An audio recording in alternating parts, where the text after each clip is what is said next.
This absolute abomination is a Compaq Presario 4402. It's an all-in-one PC from 1996. You'll see why I used air quotes there in a bit. There are a lot of quirks hiding inside this beige behemoth, and today we're gonna laugh at all of them, if we can get it going again. So stay tuned.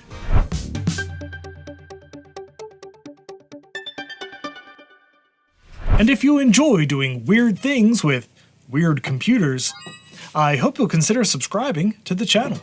I have a special place in my heart for this era of Compaq. When I was a kid, our first real family computer was a Compaq Presario 4700 something, with a Pentium 200 MMX and a mid-tower PC case that shared the same, unusual design.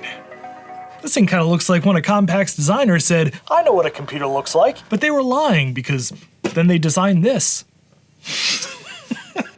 So I'm weirdly nostalgic for the look of this thing in a way that only having one as a child could bring about. I picked up this 4402 from Facebook Marketplace, and before we try and turn it on, I think we should take a look at the board inside of here because I noticed something a little concerning on the serial port, which will also reveal the most ridiculous thing about this design. Yeah.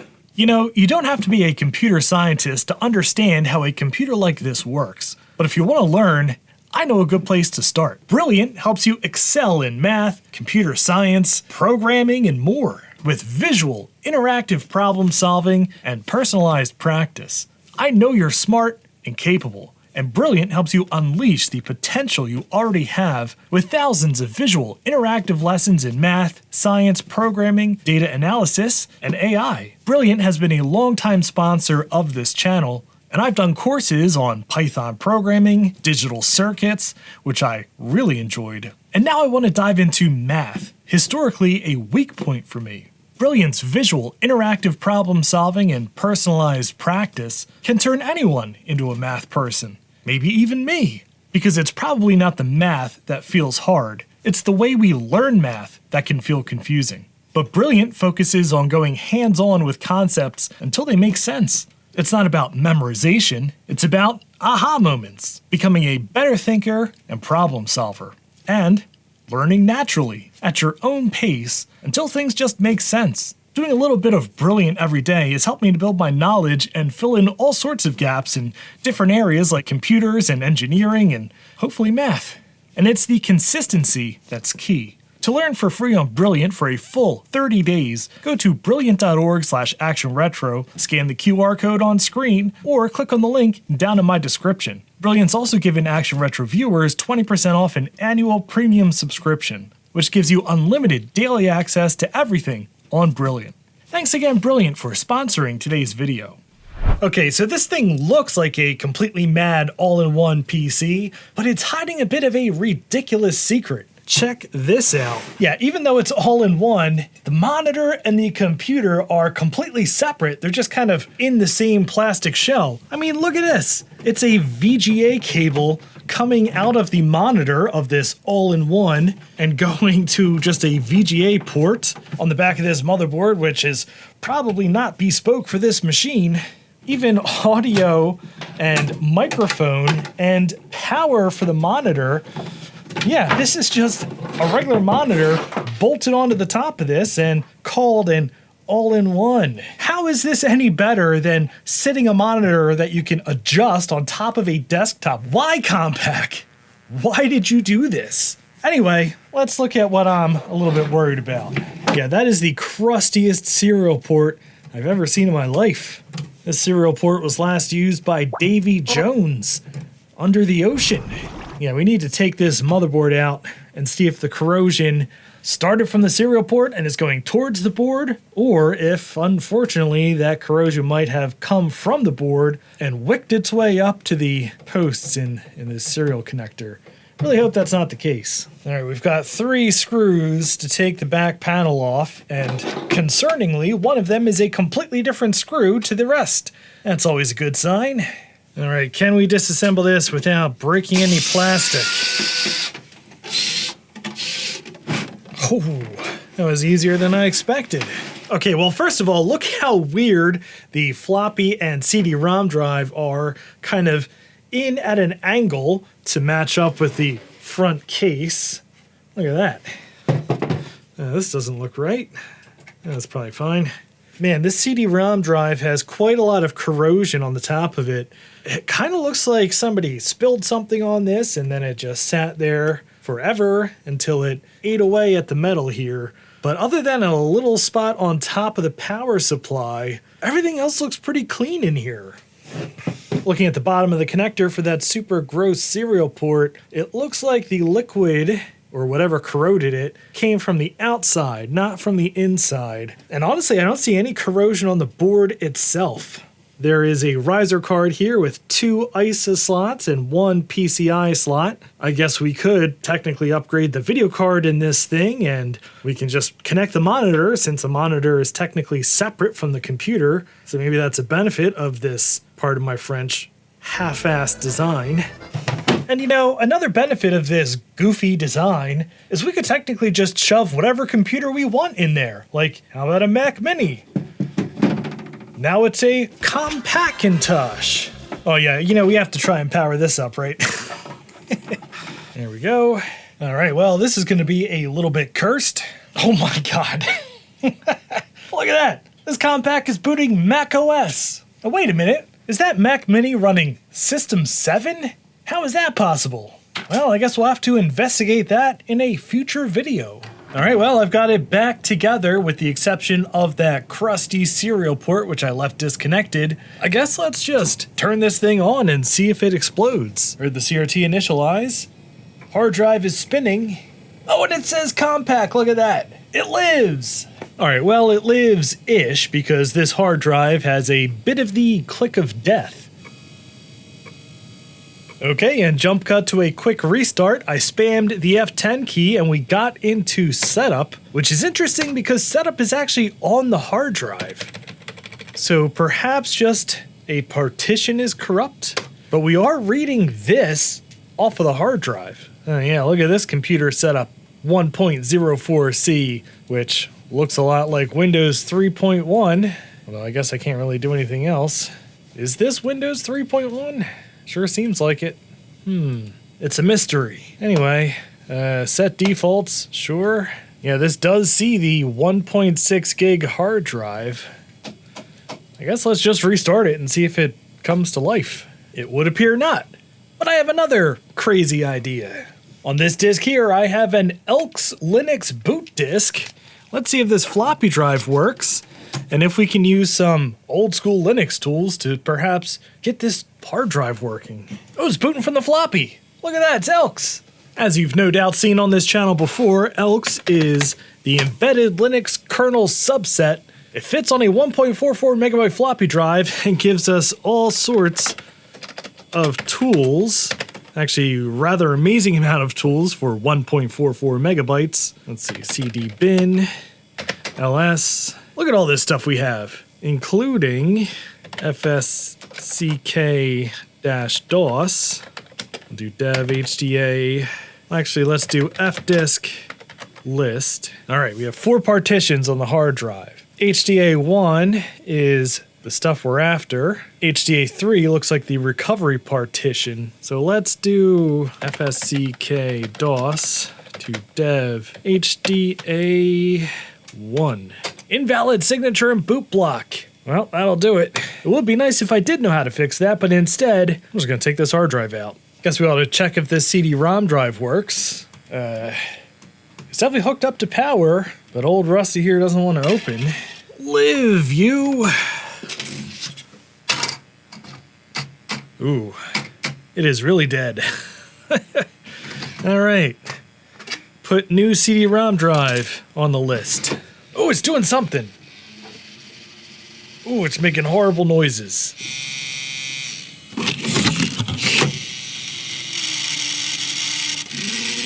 Oh God, she ain't happy. Now, let's see if we can figure out how this comes apart. See these 2 screws? Ooh, rusty. All right, that did not do it. Got these screws down here. Of course, it's a different bit. Because why would they want to make it easy? You're still not free. Oh, we got the hard drive. Ooh, a nice and crusty Caviar 21600 with surface rust. Ah, it's just like my Jeep. All right, the CD-ROM drive is rusted into place, which is definitely what you want to see on your old computers. Oh my god. Ah, well, she's free. And, oh my god. No wonder it doesn't work. All right, for hard drive, I am going to ditch this cable, and we're just going to go with a CF card in an adapter directly in the IDE connector, like so, and in there. And I've got this lovely Sony CD-ROM drive we can slot in here, completely ignoring all that rust. It's totally fine. All right, and since this thing isn't really an all-in-one, you don't have to put it back in the chassis to test it. You just plug it into any old VGA monitor. Oh, well, this thing is alive. That's a good sign. Hey, so look what I found.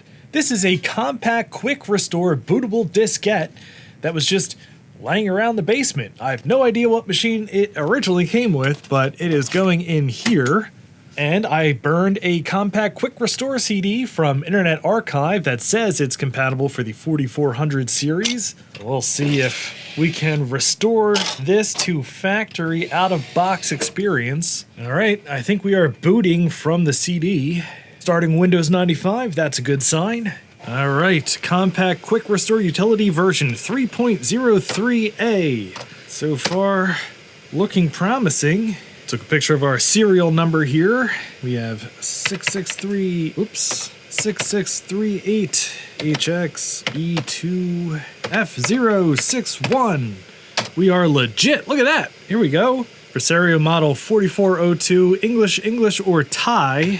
I'm going to go with English. This is correct. What? The serial number you entered is supported by the following quick restore part numbers.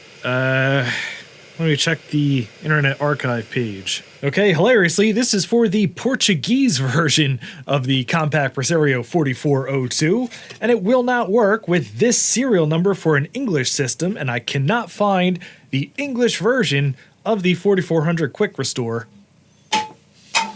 So we're going to fudge things a little bit, and I have a Compaq Quick Restore for a 4100, and I was able to find a serial number, and hopefully that machine is close enough to this one that we'll still get a good out-of-box experience.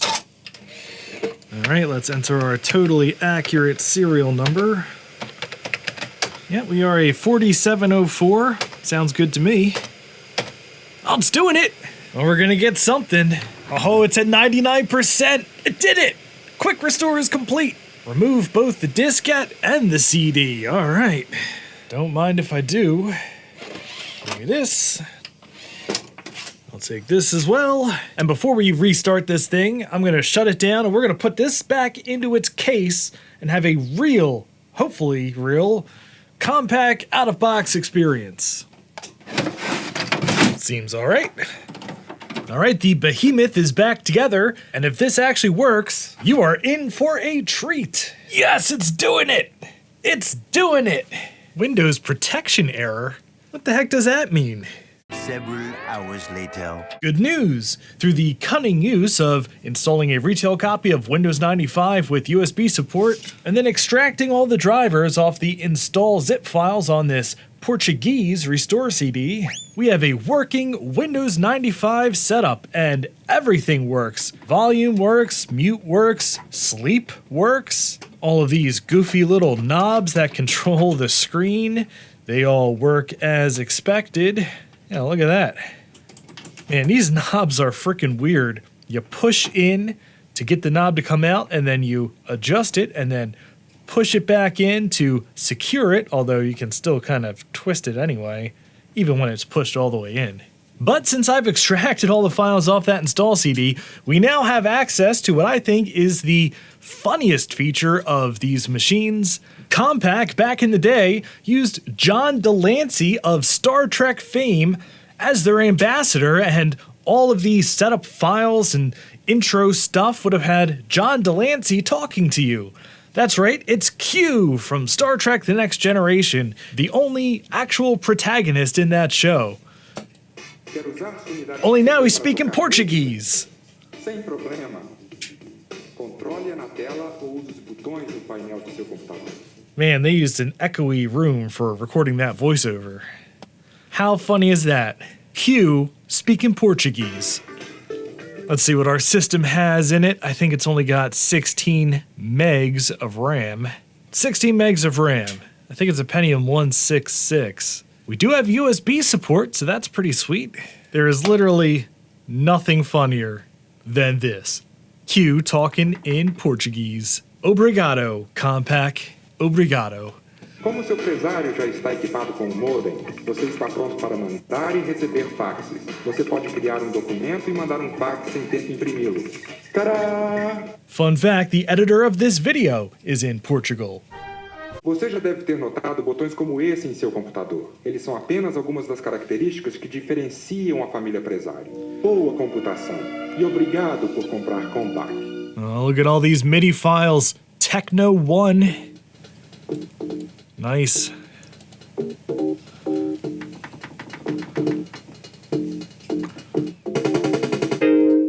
my god.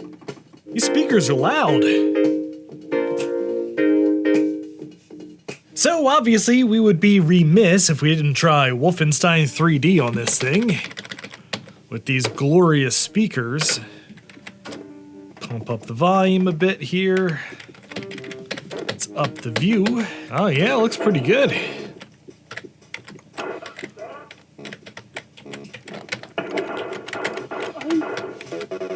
Okay, this is actually pretty awesome. I'm not gonna lie.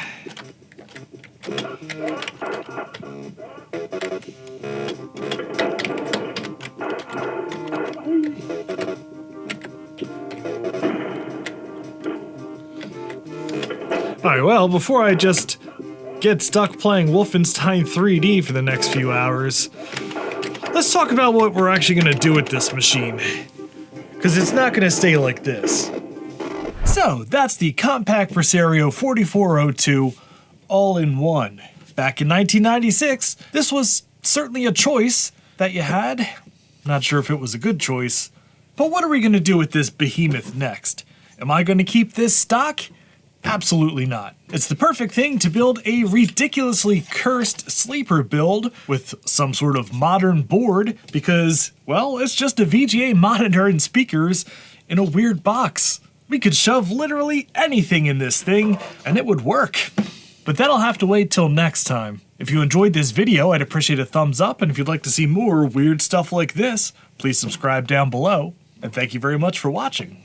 And I just want to give a very special thank you to all of my Patreon supporters and channel members. Thank you so much, each and every one of you, for supporting me and supporting this channel and all the weird stuff I do. I am so very grateful, and I just could not do this without you.